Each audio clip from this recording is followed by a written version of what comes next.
Hello everyone, welcome back to the story Vineet. मैं हूँ Saumya Jain. And मैं हूँ मान्या जैन। आज हमारे साथ है एक एंटरप्रेन्योर जिन्होंने लोगों को जीने का नया विजन दिया। We are welcoming the co-founder and CEO of CureSee, mister Puneet.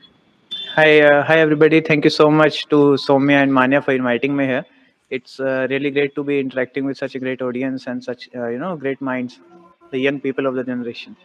It's a pleasure for us sir. So sir, amblyopia जो है उसके बारे में आपने डिस्कवर कब किया एंड कब आपको लगा कि इस प्रॉब्लम को लार्ज स्केल पे सॉल्व करने की जरूरत है? Okay, great question. In fact, मैं ना 3-4 चीजें क्लियर करूंगा इधर। सबसे पहले हम बात करते हैं एम्ब्लायोपिया या लेजी आई की, ठीक है? Yes sir. तो एम्ब्लायोपिया या लेजी आई क्या होता है? बेसिकली लेट्स से कि मुझे अभी धुंधला दिखाई दे रहा है, ठीक है? हम में से किसी को भी धुंधला दिखाई देता है, हम क्या करते हैं? किसी भी आई डॉक्टर या आई हॉस्पिटल के पास जाते हैं, ठीक है? देन वहाँ पर जो उनकी अप्रोच होती है वो पूरा एक टेस्टिंग करते हैं, पूरा एक चेकअप करते हैं और चेक करने के बाद या तो आपको अगर धुंधला दिख रहा था पहले तो कोई चश्मे का नंबर दे दिया जाता है ना? 2-3 ऑप्शंस होते हैं, या तो आपको चश्मा मिलेगा या आपको कॉन्टैक्ट लेंसेज मिलेंगे या फिर आपको कोई सर्जरी की ज़रूरत है तो वो होगी या फिर कोई दवाई दी जाएगी, ठीक है? अब एक कंडीशन होती है जिसमें मान लो मुझे धुंधला दिख रहा है, मैं चेक कराने गया, डॉक्टर ने चश्मा ट्राई किया, मुझे उससे भी क्लियर नहीं दिखता। कॉन्टैक्ट लेंसेज दिए, उससे भी मुझे साफ नहीं दिख पा रहा, मुझे धुंधला दिख रहा है। किसी दवाई से मेरा ट्रीटमेंट नहीं है क्योंकि कोई ये अलग से ऐसा नहीं है कि कुछ एनाटॉमिकली कुछ मेरे आई में हिला पड़ा हो, ठीक है? वो सारा बिल्कुल मेरा स्ट्रक्चर अच्छा है, स्टिल मुझे साफ नहीं दिख पा रहा है, ठीक है? तो किसी भी मेडिसिन या किसी भी सर्जरी से इसको ट्रीट नहीं किया जा सकता और वो पेशेंट्स अभी तक इनक्योरेबल थे, उन तक कोई इलाज ही नहीं पहुँच पा रहा था, ठीक है? अभी इसके अंदर ना बहुत सारे मिथ्स प्रेवलेंट है। इस कंडीशन को पहली बात तो एम्ब्लायोपिया या कॉमन भाषा में बात करूँ तो लेज़ी आई बोलते हैं कि जो आपकी आँख है वो सुस्त हो रखी है, ठीक है? ये हो सकता है आपकी एक आँख में प्रेज़ेंट हो सकता है ये दोनों आँखों में प्रेज़ेंट हो, यूनिलैटरल या बायलैटरल, ठीक है? अब क्या होता है कि अगर कोई बच्चा है, किसी बच्चे को ये इश्यू डिटेक्ट होता है, वो जब दिखाने जाता है, तो उस समय पर या तो डॉक्टर उसको पैचिंग रिकमेंड कर सकते हैं। पैचिंग क्या होता है? आप एक आई को कवर कर दिया जाता है, किसी भी आई पैड से या आईपैड से और उसके थ्रू वो 3 घंटा, 6 घंटा, 9 घंटे, 12 घंटे तक भी उसको पैच करके रखना पड़ता है हर दिन। और ये पैचिंग उसकी काफ़ी सालों तक चलती है। जैसे मान लो मैं आपको एग्ज़ाम्पल दे रहा हूँ कि मुझे अभी ये इश्यू डिटेक्ट होता है, मैं डॉक्टर के पास जाता हूँ, डॉक्टर कहते हैं कि आपको पैचिंग करनी पड़ेगी 12 घंटे पर डे। मैं डेली 12 आवर्स पैच कर रहा हूँ, एक आई को कवर करके रखा है। किस आई को मैं कवर कर रहा हूँ? जो मेरी बेटर आई है, जो मेरी अच्छी आँख है, ठीक है? अगर मैं अपनी बेटर आई को कवर करूँगा, तो जो जिससे मैं देख रहा हूँ वो लेज़ी आई है, उससे तो मुझे धुंधला दिखाई दे रहा है। Getting my point? तो जब मुझे धुंधला दिखाई देगा, तो मैं कुछ काम ही नहीं कर पाऊँगा। वो मुझे कहते हैं आपको अपने सारे डेली लाइफ टास्क उसी आई से करने हैं, बट मैं उससे कैसे कर पाऊँगा अगर मुझे धुंधला दिख रहा है, राइट? First thing. सेकेंडली मुझे उतनी ही कॉस्मेटिक एम्बैरेसमेंट भी होगी। अगर मैं बच्चा हूँ तो बाकी बच्चों के साथ खेलने कैसे जा सकते हैं उस टाइम पे? थोड़ा ऑड लगेगा ना, बच्चे भी फिर बाकी बुली करेंगे, राइट? और अडल्ट के साथ तो ये प्रॉब्लम और ज़्यादा प्रेवलेंट है। बट ये इश्यू था, ये प्रॉब्लम थी जो हमने देखी। अब हम इस प्रॉब्लम के ऊपर कैसे आए, उस कहानी पे आता हूँ मैं। मेरा जो को-फाउंडर हैं, उनका नाम है जतिन कौशिक और जतिन बेसिकली स्कूल से ही मेरे साथ है, तो स्कूल टाइम पे हम साथ थे। बाद में हमारी फ़ील्ड्स अलग हो गई, मैं ऑप्टोमेट्री जो आई केयर होती है, आई केयर यानी कि ऑप्टोमेट्री के अंदर मैं चला गया। सो जतिन गए उधर सॉफ्टवेयर इंजीनियरिंग की तरफ और उस टाइम पे क्या पता चला कि एक जतिन के एक ब्रदर हैं, मैं नाम नहीं ले रहा उनका, बट उनको ये इश्यू आ रहा था एम्ब्लायोपिया का, ठीक है? वो बचपन से था, वो जब छोटे थे कहीं पे वो गिरे थे, उनको चोट लगी थी आँख में, उसके बाद से साफ नहीं दिख पा रहा था। डॉक्टर्स को दिखाया, सब डॉक्टर्स का सेम कहना था। तो जब मैं इंटर्नशिप टाइम पे था, जतिन ने मुझे बोला कि भाई इसके लिए कुछ कर सकते हैं क्या? आई सेड कि यार मैं हॉस्पिटल में इधर अभी काम तो कर रहा हूँ, एक बार ट्राई कर लेते हैं, मैं अपने सीनियर्स से भी बात कर लेता हूँ। तो हमने जब उसको चेक किया तो पता चला ये एम्ब्लायोपिया या लेज़ी आई है जो कंडीशन को हम बोलते हैं। और फिर इसके लिए वहीं पे अगेन पैचिंग वाज़ रिकमेंडेड और ये भी था कि उस टाइम तक उसकी एज 18 क्रॉस कर चुकी थी। तो हमारी कंट्री के अंदर या फिर इनफैक्ट वर्ल्ड के अंदर एक मिथ है कि 13 के बियॉन्ड एज ऑफ 13, तो 13 साल की उम्र के बाद हम इसको ठीक नहीं कर सकते या 18 साल के बाद ठीक नहीं कर सकते, बट ये मिथ्स हैं। हम किसी भी एज के अंदर एम्ब्लायोपिया को ट्रीट कर सकते हैं। ये जो मिथ्स थे उनको हमें काउंटर करना था। तो हमने क्या नोटिस किया कि ये जो इश्यूज़ आ रहे हैं, हमने सबसे पहले बात की अपने प्रोफ़ेसर से, ठीक है? तो जब हमने ट्राई किया तो उन्होंने बताया कि यार यूएस में कुछ सॉफ्टवेयर्स आते हैं, इंडिया तक आने में वो थोड़ा कॉस्टली पड़ जाएगा, 8 लाख के अराउंड पड़ जाएगा। है ना? तो अब क्योंकि उन्होंने बताया कि वो एक सॉफ्टवेयर होगा, मैंने कहा ठीक है, जतिन एक सॉफ्टवेयर इंजीनियर है ना, हम ट्राई तो कर ही सकते हैं खुद से, अगर कुछ अच्छा नहीं होगा तो कुछ खराब भी नहीं होगा। तो मैंने कहा कि जो भी ऑप्टोमेट्री के मॉड्यूल्स है, जो भी साइंस लगी हुई है वो मैं ला करके दूँगा, आप सॉफ्टवेयर डेवलप कर लो, उसकी हेल्प से एक बार ट्राई करके देखते हैं अंकित पर, ठीक है? जब हमने वो ट्राई किया, सबसे पहले अंकित ठीक हुआ, जब अंकित ठीक हुआ तो फिर हम फर्दर इस चीज़ को आगे लेकर के हमने रिसर्चेज़ इसके ऊपर कराई हैं और रिसर्चेज़ हुई उसके बाद हम इसको एक रियल वर्ल्ड के अंदर हमने इसको लॉन्च किया कि बाकी पेशेंट्स को भी हम हेल्प कर सकते हैं इसकी मदद से। तो ये मेनली हमारी जर्नी थी और अभी बेसिकली होता क्या है कि पहले जो लेज़ी आई ठीक नहीं होती थी या एम्ब्लायोपिया ठीक नहीं होता था, अभी पेशेंट किसी भी एज के अंदर अपनी लेज़ी आई या एम्ब्लायोपिया को ट्रीट कर सकते हैं, अपने घर से बैठे हुए। क्योंकि उन्हें घर बैठे अपना कोई लैपटॉप या कंप्यूटर चाहिए जिसके ऊपर वो डेली एक्सरसाइज़ेज़ करते हैं।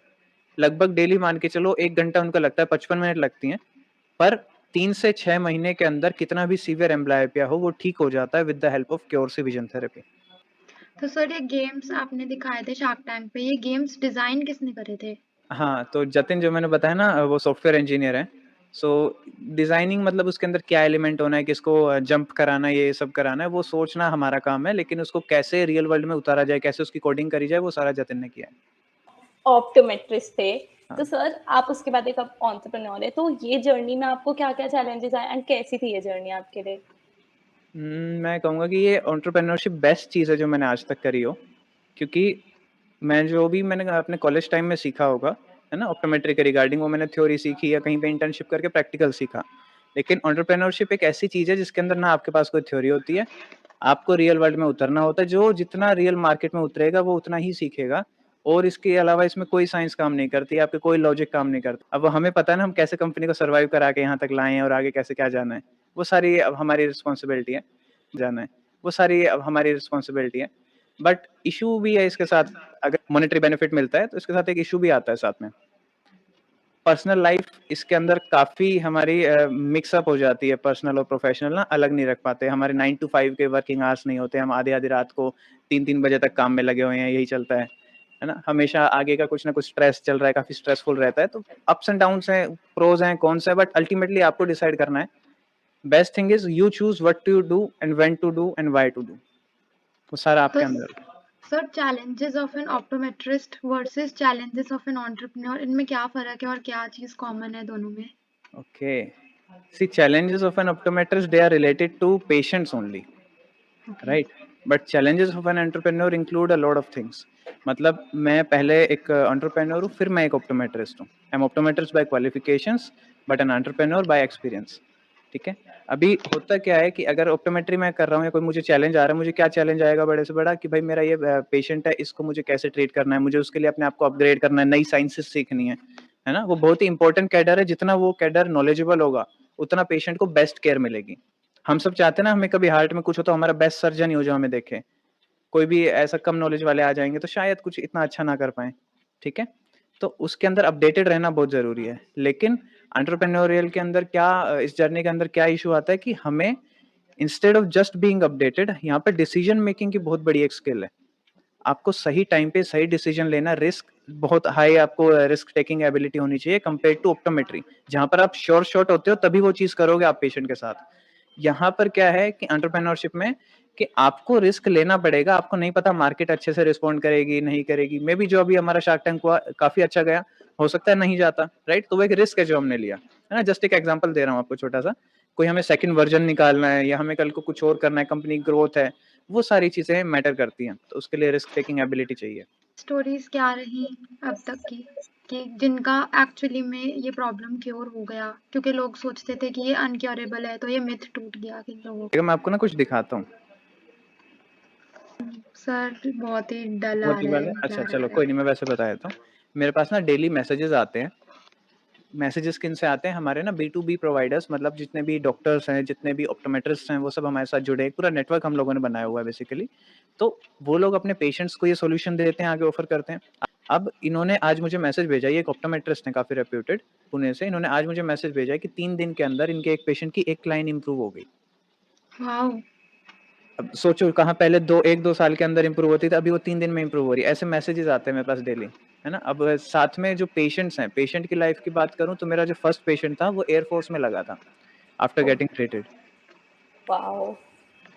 तो वो एक सर अलग इट्स लेवल पे ग्रेट, सैटिस्फैक्शन आती है या जब ऐसा ग्रेट कुछ होता है। Achievement it is. तो मतलब इसी के लिए तो हम लोग काम करते हैं मेन। हमें यही यस। मोटिवेट करता है कि भाई करो आगे, इनका भी भला, कोई पेशेंट सफर ना करे, मेन मोटो हमारा यही है। Okay, so now we will do a quick rapid fire done. about the Shark Tank. Okay, so okay. who was your favorite? Favorite shark, I would say Piyush. Okay, who was the shark you wanted? Piyush. Who is the most humble shark? On the show जो आप देखते हो या real life में जो आप देख रहे हो, मतलब किस वे में आप कह रहे हैं? रियल लाइफ में। रियल लाइफ में यार all are humble, but easy to approach की बात करूं तो Aman would be more humble person. Okay sir, जैसे पिच से पहले बहुत ज्यादा लाइक नर्वसनेस होती है, तो आप तीनों में सबसे ज्यादा नर्वस कौन था? आपने देखा होगा मेरे को-फाउंडर थे अमित साहनी सर, वो काफ़ी नर्वस थे, और साथ में मेरा जो दूसरे को-फाउंडर है जतिन, उनका तो कहना है उनको बीच-बीच में थोड़ा-सा सुनने में भी इश्यू होने लग गया था, इतने नर्वस थे वो, ब्लड फ्लो हमारा इतना अच्छा नहीं रहता। आप लोग जो आप देखते हो ना बेसिकली वो आपको दिखता है 15 से 20 मिनट का, हाँ मैक्सिमम जी। 25 मिनट। हम लोग वहाँ खड़े रहते हैं 1 डेढ़ घंटा, तो अदरवाइज़ नर्वसनेस काफ़ी होती है, बट वहाँ पर जो लोग जजेस बैठे हैं ना, वो आपको काफ़ी नॉर्मलाइज़ कर देते हैं। और सर ऑडिशन कैसे गए थे आपके? ऑडिशंस भी ऑडिशन हुए होंगे। हाँ, ऑडिशंस हुए थे। ऑडिशन हमारा ऑब्वियसली काफ़ी अच्छा गया था, इसीलिए उन्होंने सेलेक्ट करके आगे बुला लिया फिर। तो सर रियल लाइफ में आप तीनों का नेचर कैसा है? लाइक जो आप तीनों का एक ट्रायंगल है जो इस पूरी क्यूरसी को हैंडल करता है, तो उसमें लाइक आप तीनों का नेचर अलग-अलग होगा, तो कैसे क्यूरसी को डेवलप करने में हेल्प करता है? बैलेंस कैसे होता है तीनों का नेचर? बैलेंस, अच्छा ये बहुत बढ़िया बात करी। हमने क्या करते हैं हम लोग ना, मैंने एक चीज़ सोच रखी है, अगर हर कोई अपना काम डिवाइडेड रखेगा ना, तो कभी कोई पंगा नहीं होगा। ऐसा नहीं है कि मैं सिर्फ़ वही काम करूँगा, अगर लेट्स से कि जतिन नहीं है, तो मुझे पता होना चाहिए भाई वो कैसे क्या हैंडल करना है, कैसे हेल्प लेनी है। लेकिन अगर मैं हर चीज़ में उसी में घुसूँगा तो वो लड़ाइयाँ ज़्यादा होंगी ना। तो इस वज़ह से मैंने सोच रखा है, हम लोगों ने आराम से अपना बैठ कर के जिसको जो करने में मज़ा आता है वो वही करेगा। हम लोगों ने वैसे डिवाइड किया हुआ है कि मैक्सिमम जो टेक्निकल है वो हमारा सीटीओ है जतिन कौशिक, वो देखते हैं, और जो हमारा ऑपरेशनल पार्ट है कि भाई कैसे क्या डेली लाइफ़ में ऑपरेशंस चल रहे हैं हमारे कंपनी में, वो अमित साहनी सर देखते हैं, और बाकी जितना भी हो गया वो सारा मैं भी देख लेता हूँ थोड़ा बहुत। तो सर आप तीनों में सबसे ज़्यादा ह्यूमरस कौन है? खुद का नाम लेना पड़ेगा यार यहाँ पे। और सबसे ज़्यादा वर्कोहॉलिक कौन है? यहाँ पे मैं जतिन का नाम लूँगा। जतिन आधी रात को मतलब 3 बजे लगा हुआ है, कुछ कोडिंग कर रहा है, कुछ चेंज करना है, सुबह देना है। तो जतिन ऑब्वियसली जो भी बंदा टेक्निकल बैकग्राउंड से आता है वो ये बात को समझेगा कि इतना सब टेस्ट करके लास्ट में वो ना चले, फिर शुरू से देखो उस चीज़ को। और अब सर अभी आपका शार्क टैंक रिसेंटली एयर हुआ है आपका एपिसोड, तो उसके बाद कस्टमर्स का रिस्पॉन्स कैसा रहा और कितना फोल्ड्स ग्रो हुआ? फ़ॉल्स तो मैं आपको ऐसा समझाऊँ, आप मानो जैसे ही वो लाइव आया, मतलब मेरी एक्सपेक्टेशन से बहुत ऊपर था, क्योंकि लाइव आया मैं अज़्यूम कर रहा था, हम लोगों ने पिछले 3-4 महीने से हम इस तैयारी में लगे थे, ठीक है? कि वो आएगा, हम उस टाइम के लिए ये प्रिपेयर कर लें, सर्वर प्रिपेयर कर लें, वेबसाइट डाउन ना जाए।